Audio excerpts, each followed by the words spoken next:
she's done a lot of work for this event, so I will let her tell you a little bit about her. Okay, so as you guys know, this week is Nutrition Week. So we've been emphasizing nutrition throughout the week, and this is our third event. So we're doing cooking with chef, and then we have our dietitian, Lorraine here. So we are very happy to have them present to you guys this recipe, and so we're happy that you guys are here. So we hope you enjoy. And I know that you guys already enjoy chef's food, so tonight you're going to get to eat a little bit more of it. So we hope that if you guys have questions, that we can ask some questions about things. But we really appreciate Chef putting out this time today. We appreciate everybody being here with us to share their expertise. So questions, all of those things will be virtual. So we will give the time over to the chef starting us out. The man of the hour. Thank you, Chef.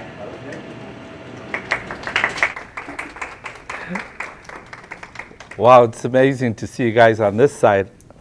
You know, normally it's always in passing, or I'm in the back. And I don't really get to see you that much unless I'm visiting you at your tables. But I'm glad you're here today. I hope I could share some things with you, and Noreen's here as well. So she's going to share some nutritional tips with you as well. So before we get started, though, let's have a word of prayer. Okay. Father up in heaven, we thank you that you created us. We thank you created the food that can fuel us, Father, to have better health. We pray, dear Lord, that you'll bless us as we meet, and just inspire us tonight, dear Father. In Jesus' name, amen. So we're going to do some falafels today. We're going to do some, yeah. So we're gonna actually do some from scratch today, and we're gonna get a chance to taste some of that today. We're gonna have some samplings later on, but throughout my visit with some of the students, as I'm walking by, a lot of them asked me, Chef, especially the fellows that the men of the cloth that have graduated, and they say, Chef, I'm gonna get my own apartment. I'm gonna set up my kitchen. So give me some tips on some knives. So I want to do that real fast and talk about things that you can incorporate in your kitchen for knives that you might want to purchase and just keep handy. And one of my favorite go-to knives is this 10-inch French knife, right?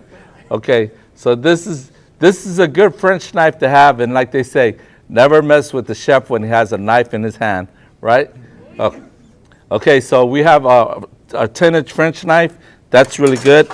This is good for cutting, for rocking. You'll see. I'm going to be using it throughout a good can opener, right? Got to have a good can opener, especially if you're doing mission trips. How many of you have done any mission trips out here? Okay, so you know what I mean. When you get out in the countries where they don't have really good can openers, you don't want to end up opening your cans with a knife. So that's what a lot of them do, and they go to the knife, and then it's very hard to cut a cabbage with this. So I would get you a nice can opener, one that's pretty steady. Okay, so a smaller 8-inch knife is excellent to have, for smaller jobs that you're going to do. So this is real good. Boning knife, if you're going to do any boning, filleting, and things like that, okay, you want to make sure you grab one of these. Bread knives are excellent to have, right? So if you're cutting your breads and using your breads, especially crusty breads like sourdough bread, French bread, and you're using this to slice your breads, it can really dull the knife. So you want to make sure you're get a nice bread knife like this. This has a little bevel on it right here, so you can actually slice the sandwich without it hitting your hand. So that's why it has that little raise there. Some spatulas are always nice to have, right? Potato peeler. Right, get a good potato peeler. And a nice scraper, bench scraper. It's good to have. And then this is one of my favorite knives, my Chinese cleaver. Okay, this is one of my favorite go-to knives. I just get a lot of stuff done with this one here. Okay, paring knives for doing smaller jobs, right? So you get your nice paring knife. And this is the steel. So you can do a steel, and basically you're just going to go back and forth with it like this. And this will not really sharpen your knife if your knife is really dull. You know, forget it. It will not sharpen it, but it will help to hone the knife and to keep the edge on the knife when the knife is sharp. Okay. So if your knife is really dull, you might want to go to one of these. You know, this is something real easy to put in your kitchen, and you just go like this and this keep your knife sharp. Okay. So this is good for sharpening. This is good for keeping the edge on. Okay. All right, and then this is another bread knife. Okay. So this is really good as well. Okay. And this is a rubber scraper, which is good in scraping mixing bowls and stuff like that. Things, dressings and stuff out of the bowls. So this really works pretty good. Okay. You have any questions regarding knives? Yes, ma'am.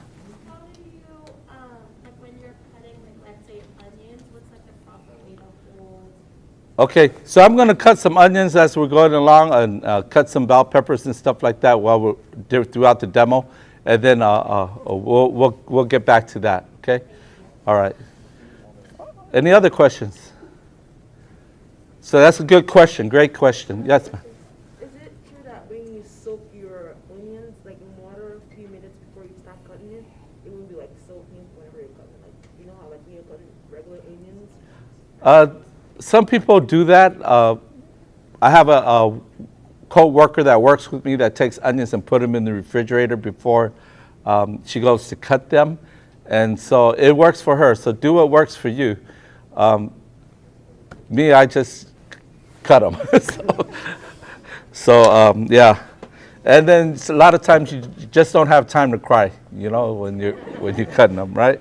So, all right. So when it comes to two pieces of equipment that students ask me about, what two pieces of equipment would you like to have in your kitchen if I'm on a budget, and what two pieces do I need, right? I'll say invest in a good wok, right? Because a good wok, you can do anything in it, right? You can fry in it, right? You can saute in it. You can braise in it. You can throw it in the oven. You know, you can do stew in it. So a good wok is very good. You don't want to buy a whole bunch of pots and pans. Equipment would be a rice cooker, right? A rice cooker. I mean, nowadays they have all these fancy rice cookers that you get that it does everything except for your laundry. Right? I mean, it does. It sort of like steams. It fries. It does, you know, cooks rice. And the good thing about it is you can set it and forget it, right? So that's why I like to have a rice cooker. So did we get our handouts passed out yet? Yes. Okay. So what we're going to do here is we're going to take a look at our first recipe that we're going to do. And our first recipe is going to be the falafel. Okay, so Noreen brought some garbanzo beans, the smaller can. Can we take a look at that? And can you just talk a little bit about the beans? While she's doing that, I'm going to pass these around. These are dried garbanzo beans. Okay, so just pass it around, and then you can pass it around. Yeah, the dried ones are more economical. I've actually heard people say that the dried beans that are soaked overnight will make a more pudding-like texture for the hummus or the sauce that you're making. So if you're doing hummus, you would be good to get the dried ones. But guess what? I seldom do that. I use the can. And sorry, I was somewhere like up here or on the start, and the little things on the bill.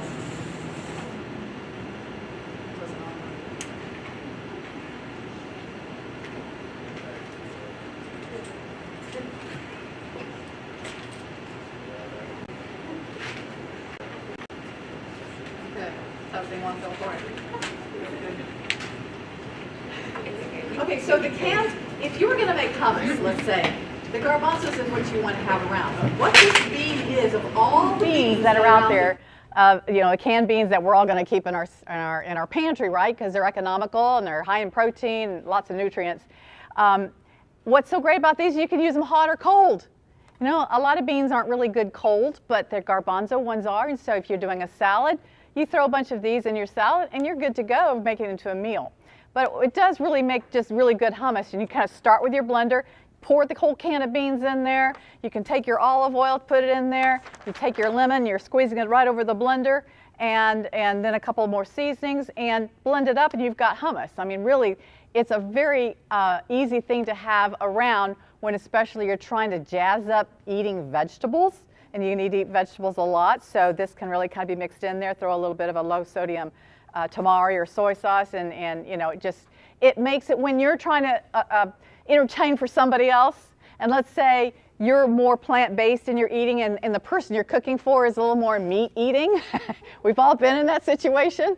So you can jazz up hummus like with adding some of those extra things like the tamari.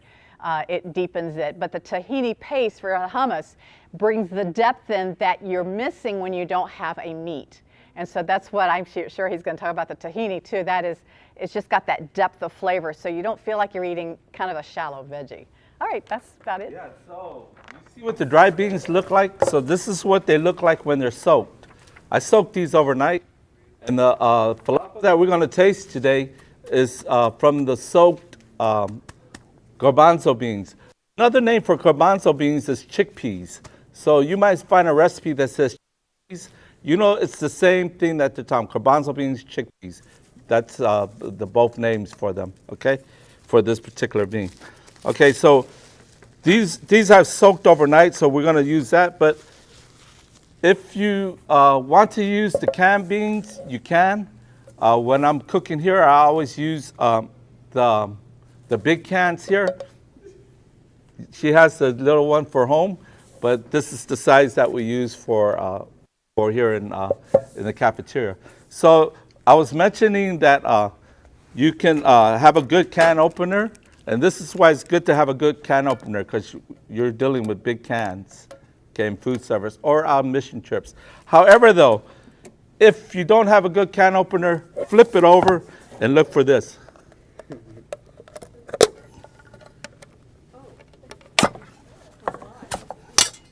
Okay, so you can do that as well. Okay, you see, so if it doesn't work one way, look for ones that have an opener already for you that you just flip open and you're good to go. Now, the liquid of the garbanzo beans is a very good liquid. It wasn't until recently, you know, a while back ago, people started using it to cook with, especially for making meringues and baking. If you want to do like a pumpkin pie and you want to do like a nice meringue to put on top of it, something like that, save the liquid, right? And put it in the mixer, add some cream of tartar to it, and whip it up, and it'll be a light meringue, just like you do with egg whites, okay? For those of you that are looking for a vegan tip. And that's called aquafaba. So you can use that for your pumpkin pies or lemon meringue pie and stuff like that, okay? So that works, okay? So you save the liquid, don't throw it away. Okay, so let's take a look at our recipe. Our recipe calls for, I think, 15 ounces of garbanzo beans, right? Okay, so we're going to go ahead and drop those into our food processor. However, if you don't have a food processor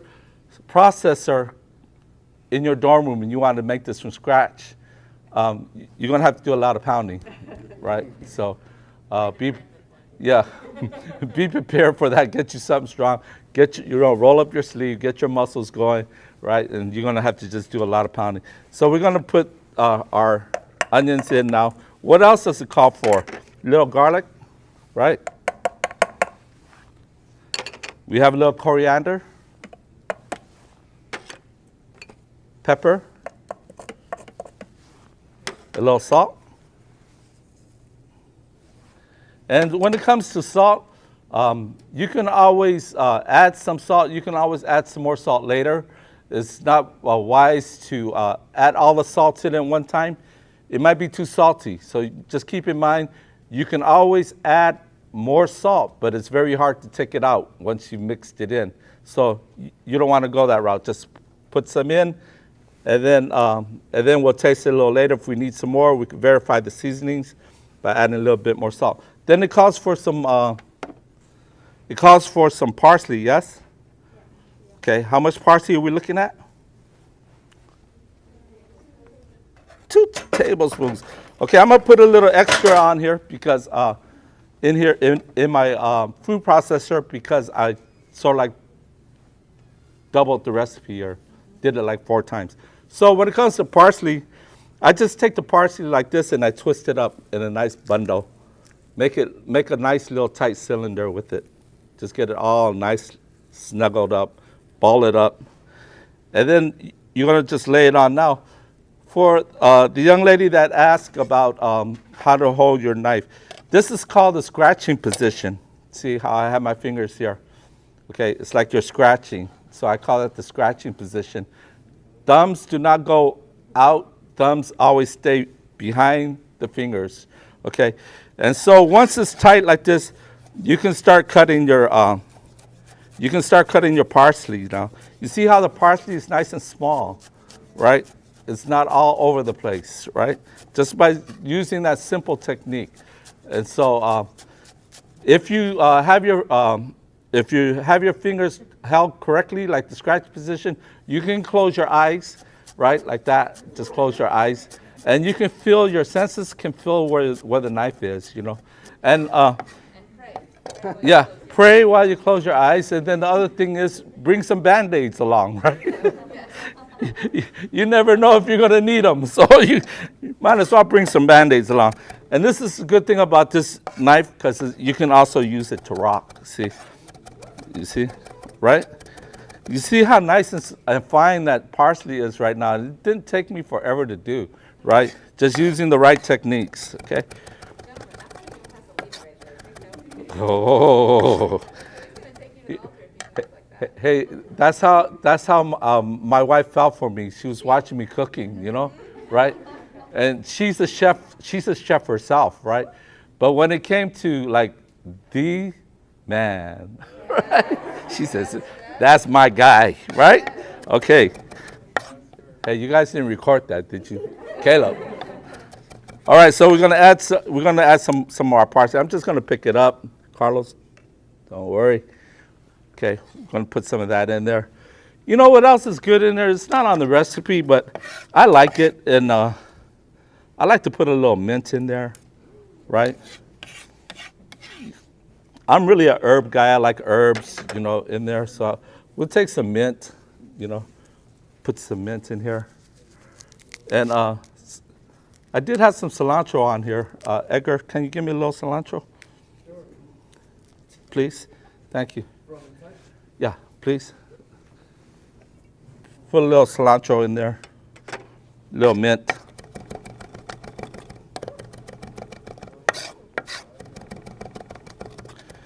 I'm glad Mr. Sargent is here today. Yeah. We have to get Mr. Sargent to show us some of that nice Caribbean cooking there, you know. He's got a little spice on. Then we have a little oil going in, correct? A little olive oil. Okay. And then some flour. And the flour is really going to bind it. Some people like to put a little baking powder in it too. That gives it a little puffiness to it. Oh, here he comes.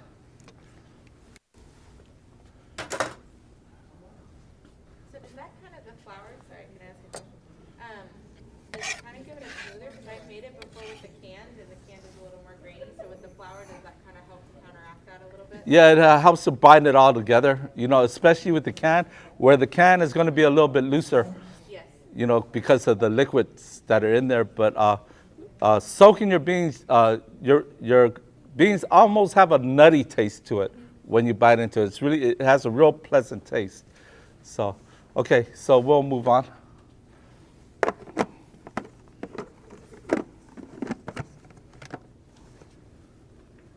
Okay, and this, you just want to pulse it.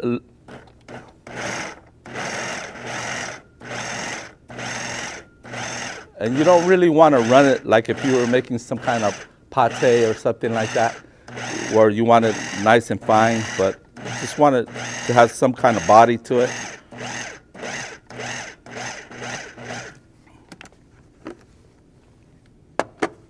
Okay, so you can see it now. It still needs to be worked a little bit more. So we'll pulse it a few more times. For the camera's sake, I'm just going to do it a little bit faster.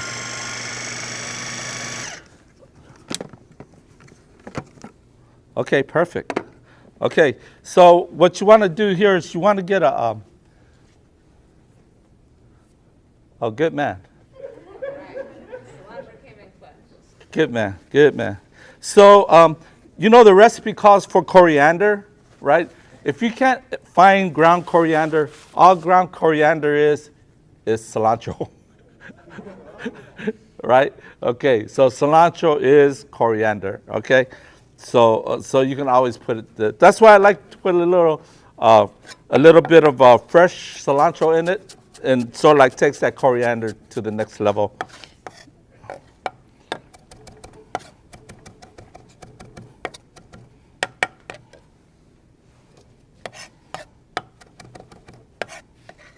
Okay.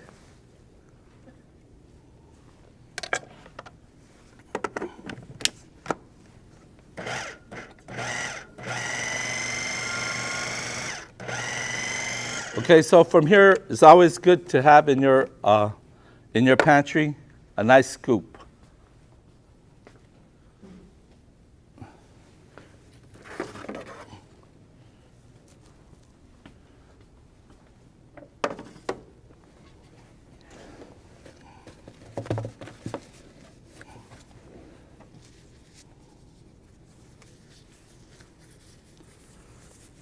So we're going to scoop them up and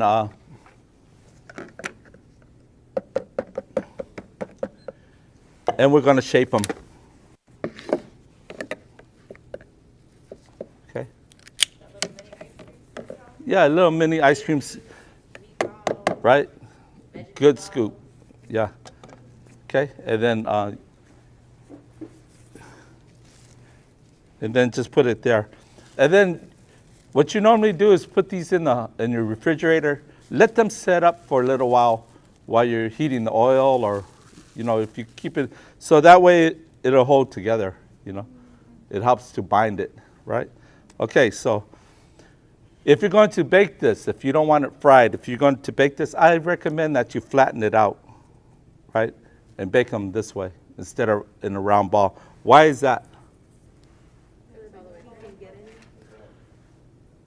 Yeah, it's even cooking all the way across. You see here, you have a big ball.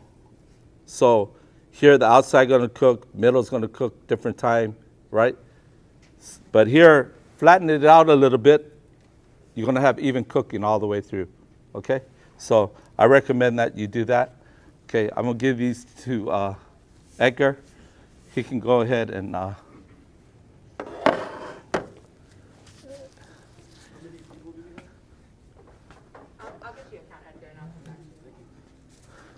Edgar, here you go. You can take this too and scoop it, and then just verify the seasons to it too. Yeah.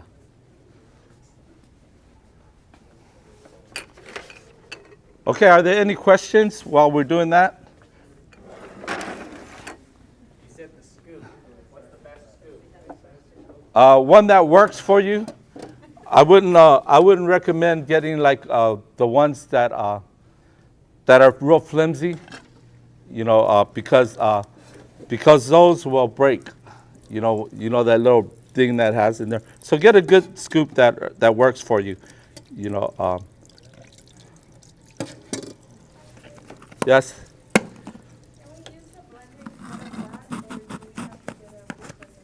A blender is going to be rough on a blender, And the reason why is because you got a lot of ingredients going to it. Blenders work well when you have more liquid to it. You know, you notice that when you blend something, you add liquid to it, and it helps to emulsify it. And so it can make your falafels a little bit too wet, right? So so the food processor works the best. Would it be okay if would it be better to just mash it yourself or put it in a blender, like if you had the SWAU? If you're going to use a blender, I wouldn't. I would do it in batches. You know, instead of trying to put it all in at one time, I'll just do it in batches, and then again, if you have like a Vitamix or something like that, or what do you call these new guys? The Ninja,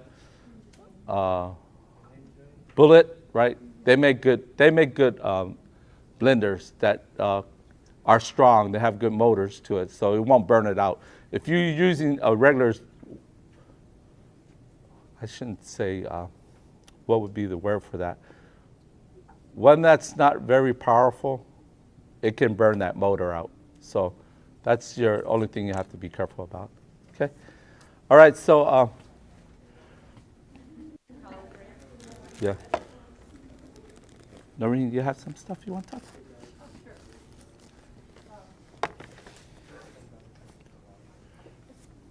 So while you're setting up, I can just kind of mention some other things that are good to have to keep them interesting. Have you ever worked with polenta? Polenta is, the best way to describe it is whole grain grits. And what is so great about polenta is that it can be served at any meals. I lived 4 years in Italy and got to see polenta fixed in a lot of different ways. And they can go from making them look into patties, into a loaf that's sliced.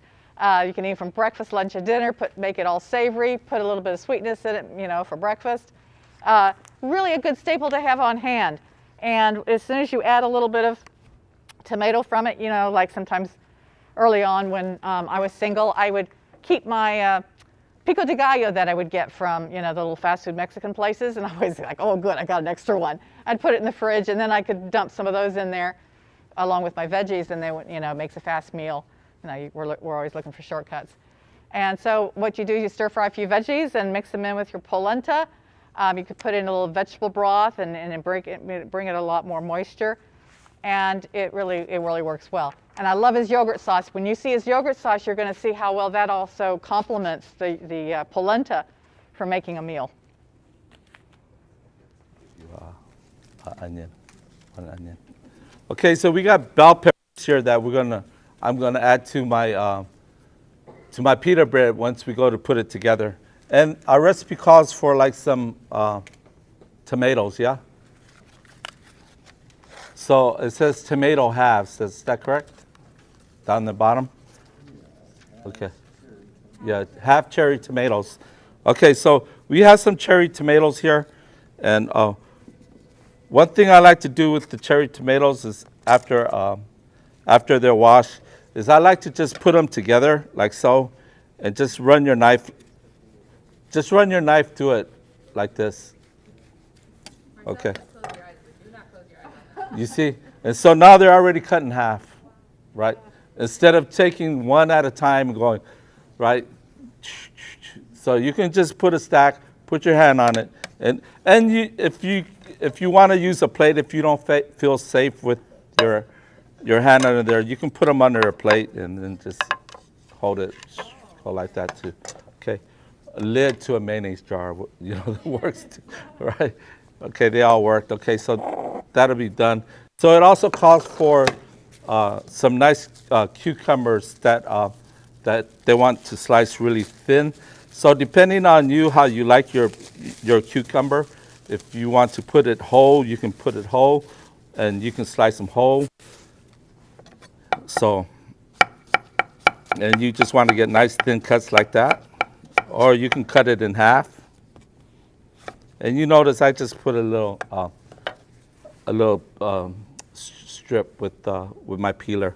You can cut them in half and make half moons. Okay. So you can again, knowing where it is, you can close your eyes and you can think about it, right? Did you make stuff this gritty when you first met your wife? I still make things pretty for her. Yeah. Yeah. Yeah. Yeah. You can ask her. I just cooked for her.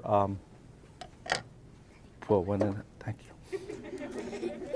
This is Pooh, my helper. Yeah, my wife really likes salmon, so I made her a nice salmon dish the other night, a couple nights ago. So, yeah. Okay, so yeah, so there you go. When it comes to bell peppers, right? We're going to just take our bell pepper. There are a lot of ways to cut bell pepper. I only brought one out, so I'll just cut it a simple way here. We're going to just take the ends off. After that, we're going to just cut down, and then we're just going to go around the bell pepper. There you go. Okay. You throw the rest of it away. The inside's where the seed is, and then you can line them up as strips. Okay. Then if you want them diced, just turn them around. Okay. Again, keeping the fingers back, scratching position, right? So we're going to use this part here. We won't throw this away. And we'll also use this as well.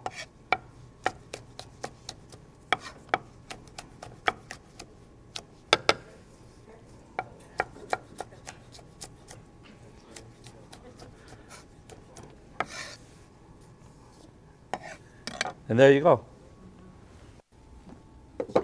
When it comes to onions,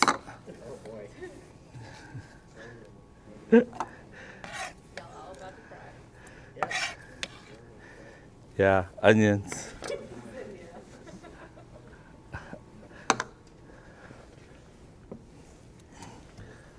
Okay, so we're going to take the onion off, the ends off. Now on the onion, a sweet onion or Spanish onion. Are you pretty particular about that? If you don't want to cry, I don't know the difference between the sweet and the yellow onion. Which one will give you less crying? I think I've learned from experience for me that the sweet onion will make me cry less. I won't burn my eyes. Right, right. But it may not have quite the intense flavor that the yellow onion has. Yeah. So you might give that up. I can see that. You know, Yeah. after all, that's why it's sweet, right? So, Right. so it's probably a little bit sweeter to A you, little milder. right? In terms of potency to make you cry. Okay, so here's the core to the onion. So you basically want to remove that if you're especially if you're doing Asian food, and you know we do a lot of Asian here as well, right? Did you guys try the bulgogi? Was it good? Yes, that bulgogi, I really liked that. That was pretty good. I know Sergeant's saying it would have been nicer if we had some nice chili peppers to go with it. Okay, habaneros, yeah.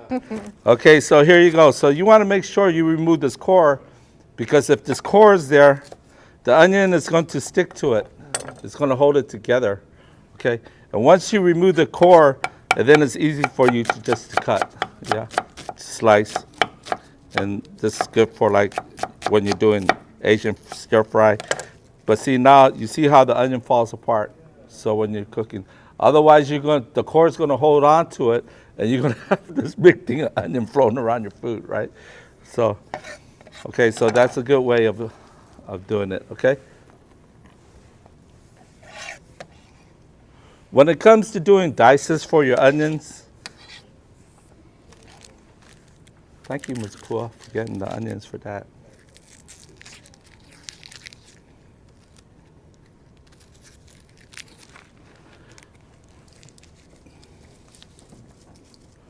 Okay, so again, I remove the core, and I'm going to just make some slices like this.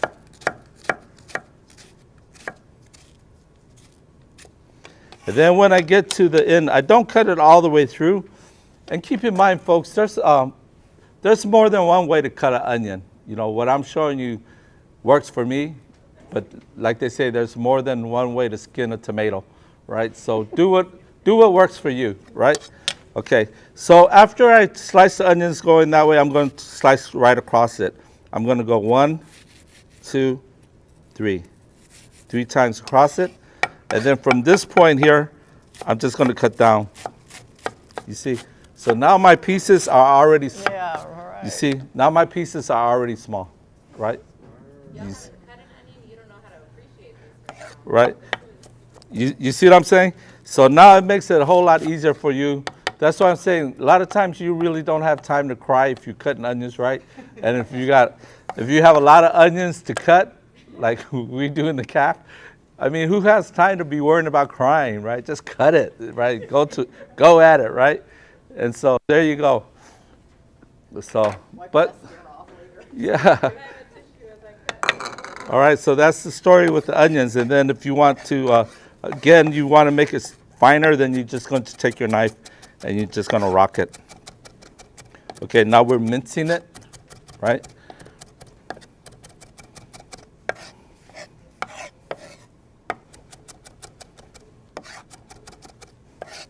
Okay, there you go. Okay. Now you guys can remember this. Look out for these onions. It's going to be in your soup tomorrow. You say, oh yeah, I recognize that onion. Okay.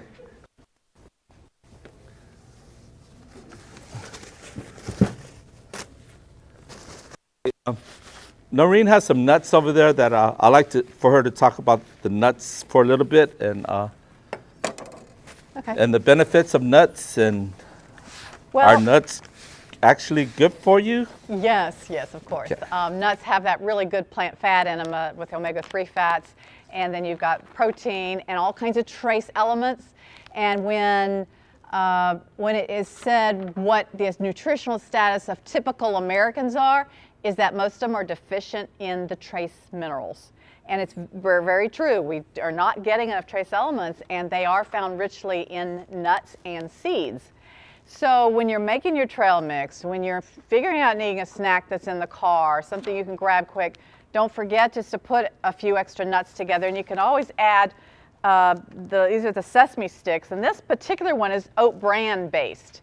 And before I even really looked at the name and I tasted, I thought, man, this is the best tasting sesame stick I've had a long time. I kind of into my gourmet sesame sticks. But when you mix these with a little bit of salt in them with unsalted nuts, it makes for the perfect combination with a little bit of saltiness but not too much. So if you can get your sesame sticks mixed in with nuts, it really helps. I have these particular one with the almonds, sliced almonds, because I use them in the cereal in the morning. I can put them in oatmeal, or I can go ahead and just throw a bunch of oats and nuts together. Or I can put these in a vegetable. So if I'm stir frying a veggie, because they are sliced so thinly, they're going to soften in the oil in the skillet. And now you've done something that a lot of Italians do. They use walnuts and almonds really commonly in their vegetable stir fry. So it's a great way to get your really complete nutrients. And then those almonds are really great too, as far as making vegan gravies and stuff like that. If you want to use a nut base to make a nice gravy, that's really good to give it that creaminess, along with cashews and stuff like that, right? So, any questions? Yes, ma'am. About the onion, is it true that if you put like water on the side, it absorbs it or no? It doesn't help? I really don't know because I've never tried it. So I wish I did. Yeah, I wish I did try it, then I can give you my honest, opinion. But that's one area I've never tried. I never tried putting onions in the walk-in or refrigerator or water or soaking it in water. I just haven't tried it. But I also heard that if you run the water and you chop the onions by the sink with running water, I don't know if it somehow sucks up the vapors. Well, that's good too in a way, because a lot of people pay a lot of money for eye drops. right. So now you can get teared up, on a budget, right? Yeah. What's the best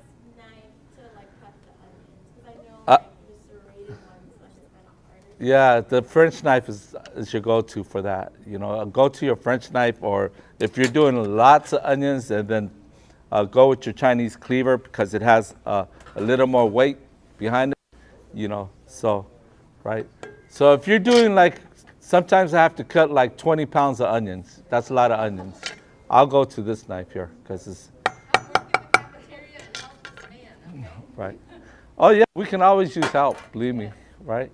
Okay. Another brand of a knife that has a slight roundedness To it. So those of us who kind of want to rock that knife and we're not so good at doing that hand motion like he is, if you have that slight curve to it, it'll kind of rock while you're cutting. Right.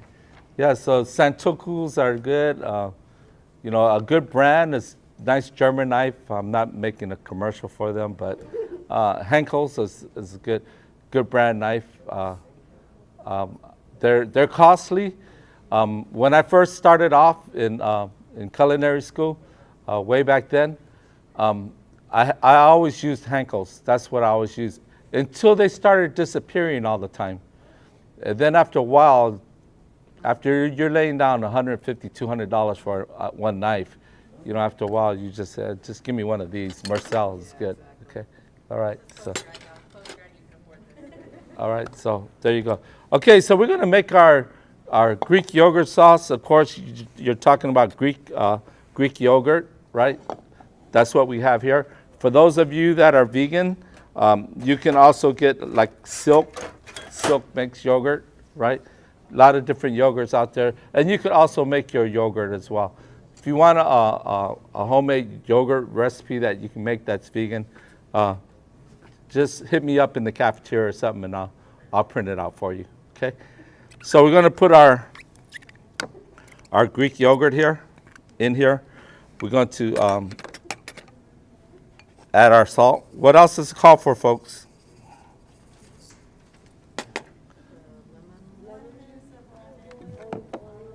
Okay, so some nice lemon. Okay, so some fresh dill. This is what dill looks like right here for those of you that want to look for it in the store. Okay, so this is what fresh dill look like. If you don't have fresh dill, you can always use dry dill. If you don't have dry dill and you have fresh dill, put it in the oven. Right? Don't let it go to waste. Dry it out, and then you have dry dill made from fresh dill. Right? So don't waste it. Just dry it out, okay? Put it in a low oven, 200 or so. And then we have some dill. I want to chop this up a little bit more.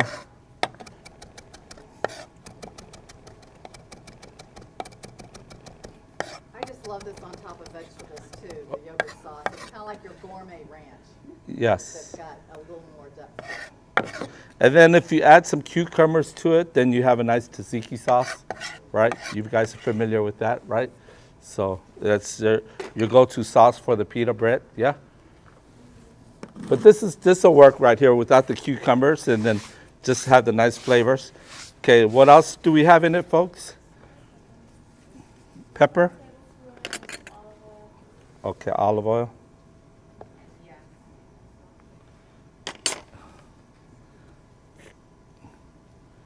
All right, and then one of these is handy, right?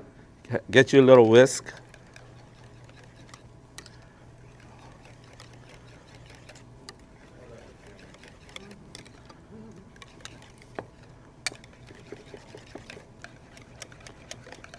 Yeah, you have a sauce like that and start putting it with some vegetables. No one's going to complain that there's not something richer on that plate. Yeah, it's really good. Okay. So we'll give it a taste.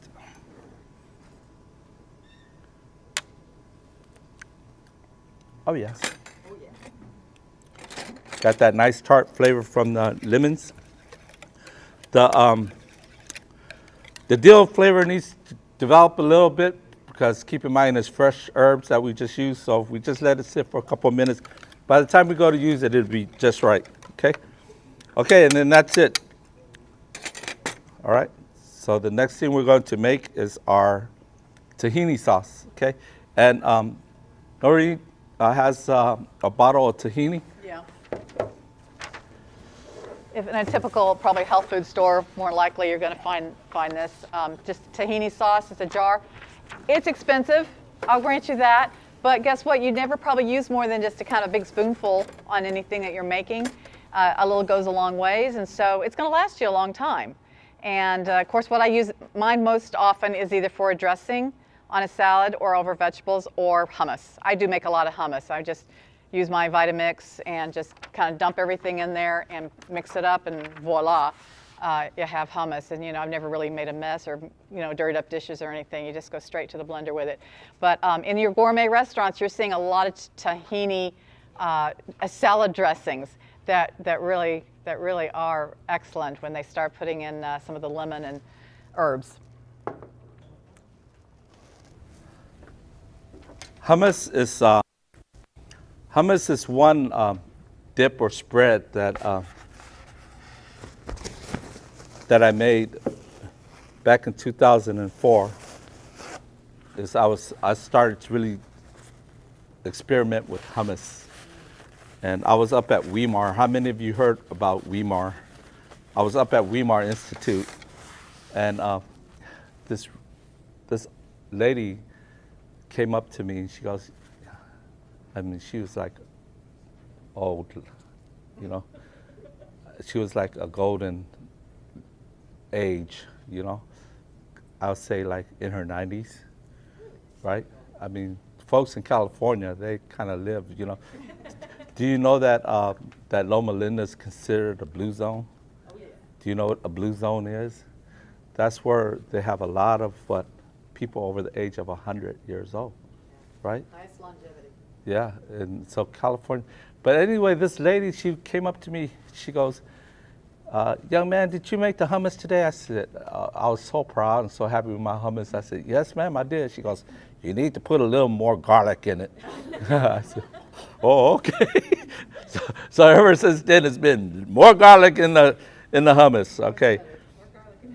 So here you go. So we're going to add our water, right? We're going to add a little water. Of course, the water is not warm anymore, but we're going to add a little bit of that, a little bit of the lime juice, lemon juice, a little bit of salt. Okay. And you've seen the tahini butter, tahini bottle there, right? It's made from sesame seeds, yeah? Okay. So you can actually, a little bit of garlic. Okay, what's the herb in there? Any herb in this? Salt. Yeah, just salt it says. You can put any herb in it you want, I guess. Yeah, so. Do you usually add anything? No, I'm just wondering if they had any herbs in it. It's kind of pretty when it doesn't completely. Roasted red pepper, cilantro, awesome, right?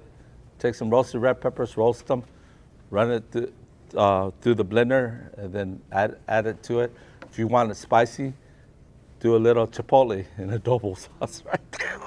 Give it a little heat, right? A little cilantro, and there you go, right? Okay, so that would be it for our tahini sauce.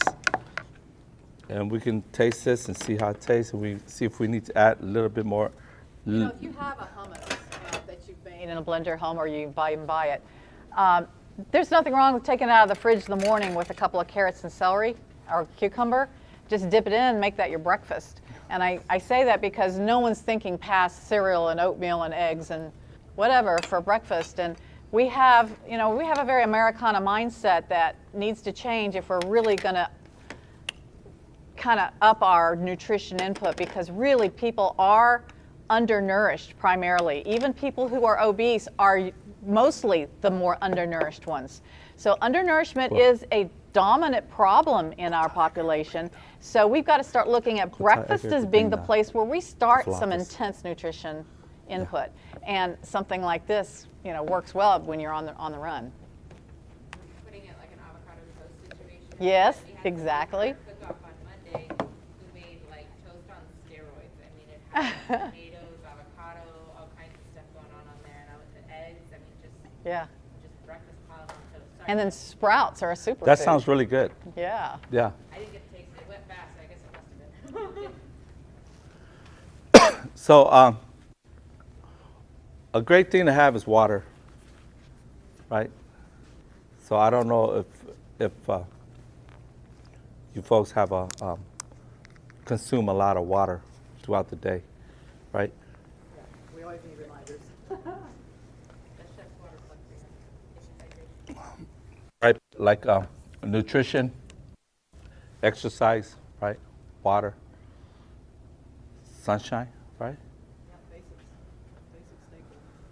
Temperance, right? Sometimes we need a little temperance, right? Yeah. Sometimes we need a little temperance going through that buffet line. Right? Right? Some air, right? Make sure you got some good air, right? And that's why I'm sorry, but it's hard for me to talk and to get oxygen and wear a mask at the same time. But, you know, we are distanced, so, right? So air, right? And then, of course, rest, right? So those are some of the things that you might want to think about, rest, right? And then the last one is always trust in God, right? You know, and he'll help you through. He'll help you make right decisions. What do you want to do with the chips? Yeah, we'll take some chips over here. Yeah. And Edgar, there's some forks behind you guys. Let's go ahead and bring those out, and then can you bring the chips? We can add the chips right in here. Yeah.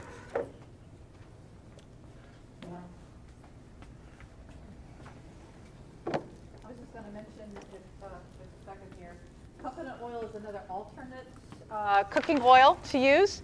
And the reason a lot of people are actually choosing coconut oil over olive oil is because we're learning to a great degree the olive oils in regular grocery stores are months old, if not years.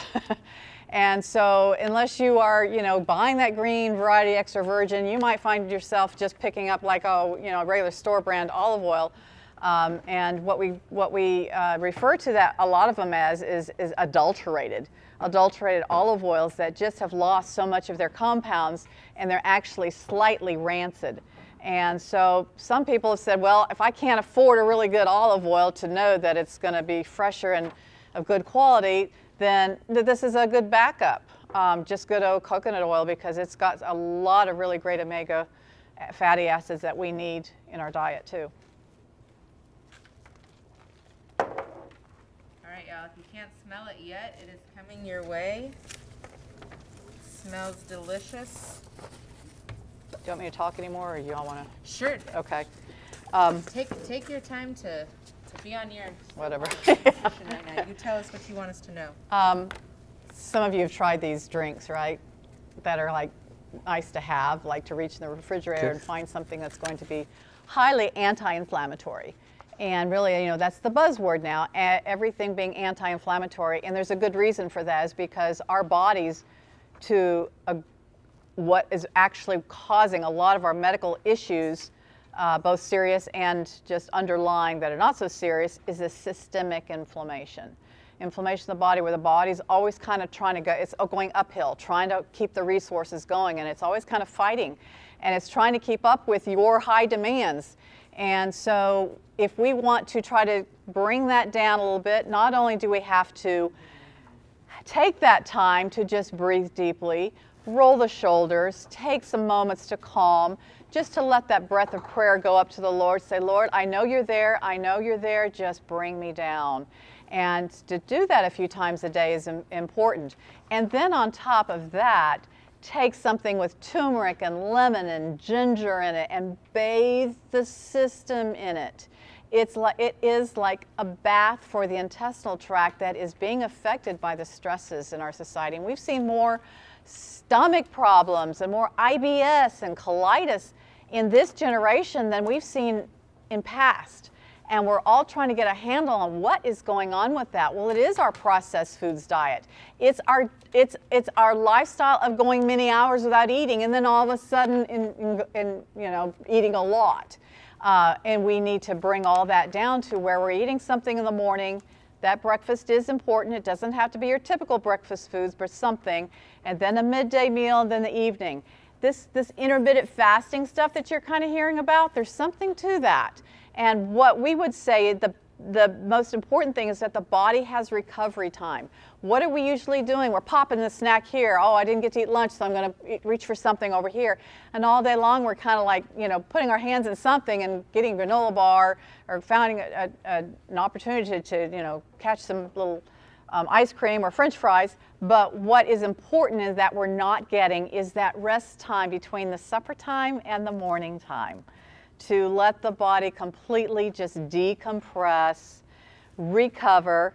So when we're really looking at what the typical things are that people might do is, well, we go to bed with a snack because we need something before going to bed, right? Somehow that is appealing.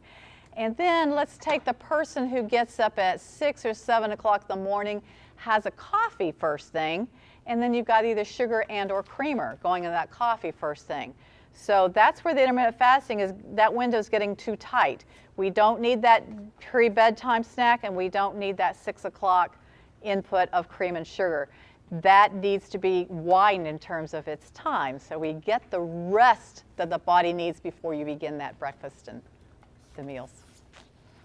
It's looking really good. Too, right now, you're hearing a lot of those buzzwords of gut issues, the IBS, and things like that.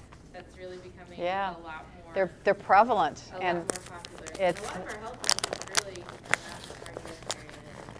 but I just mean a lot of our health message is really coming to light in a lot of mainstream stuff, and so we've had it for a long time. I mean, I don't know if we're using it, but we've had it. Yeah. And if you're not there yet with everything being plant-based, think about plant-rich. Just cut the portions down of the meat, the fish, and the chicken, and make those smaller portions and make your vegetable portions larger on the plate. That's really the crux of it. Okay, so we're going to wrap this up now because it's 5 minutes after 7. So a little alfalfa sprout is what I like to put on mine. Okay, you can use shredded lettuce, some thinly sliced cucumbers, those nice tomato halves that we cut up.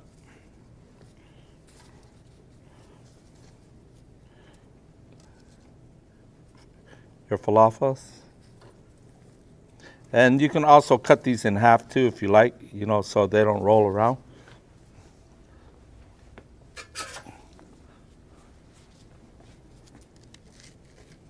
So how's the falafel? Pretty good. Good, huh? Would it went over the ladies' gents? And ladies, I'm talking to the gentleman over here, but.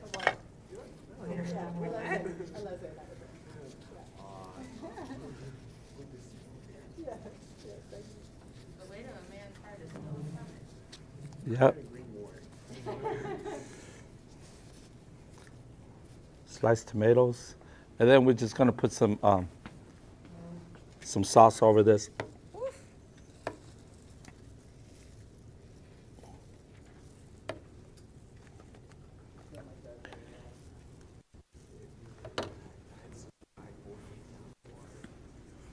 Okay, and there you go. Okay. Oh, thank you, Chef. That looks beautiful. That looks scrumptious. Actually, that looks like something you'd see at a menu for $20. Yeah. All right. Brought to you by yours truly at Southwestern. Yes, indeed. Okay, my name is Chef Salua, like Kalua, that sometimes know what to do. So I want to thank you for coming. And if you have any questions, we're open for questions right now. Thank you, Chef. Thank you, Chef. All right, guys good? And we'd like to also thank our resident dietitian over here. Hope that she'll come back and do this with us again during Self-Connect. So thank you so much. I think you are privileged to have such a dynamo chef. If you haven't been to another college before, tried to gone from somewhere to here, you probably would not totally appreciate that. But this is nothing to take for granted. He's one of our celebs. Yes. You know, when it comes to knives, I have to share this story with you. When it comes to knives, my mom, she lived to be 92, but she was pretty much a good vegan for the last Oh, thank you. 15 years of her life. I think that's what let her live a little bit longer. But she was living in Sacramento, and when I used to go to visit her, I used to always take my knives, you know, because she used to always make me cook for her. And her favorite dish was this dish that we call in Samoa, called a sapsui. She liked eggplant sapsui. It's made with glass noodles, you know, the rice noodles. You know what I'm talking about? She knows, yeah. And so I used to always make that with her. You know, I'm kind of looking forward to the day when Jesus comes, you know. Yeah, so I get to see her again. But I don't think I'm going to waste my time with that, you know, because I'm sure Jesus, he's a great master chef, and I can't wait to taste his food, right? So, and you know, there's going to be a big table set for us, right, where we can dine with him, right? And so I'm looking forward to that. I'm looking forward to seeing my folks, but it'll be memories, you know, to do that. So if there's no more questions, and then we would like to just close out with prayer. Any more questions? Yeah? No? Okay. Carlos, want to say prayer for us? Sure. Yeah. Dear God, thank you for this day. Thank you for your many blessings. Thank you for Chef. Thank you for his family. Thank you for all he does for this school. And please, Lord, let us have a great night. And thank you for another blessing. And I pray, amen. Thank you so much, y'all, for coming out.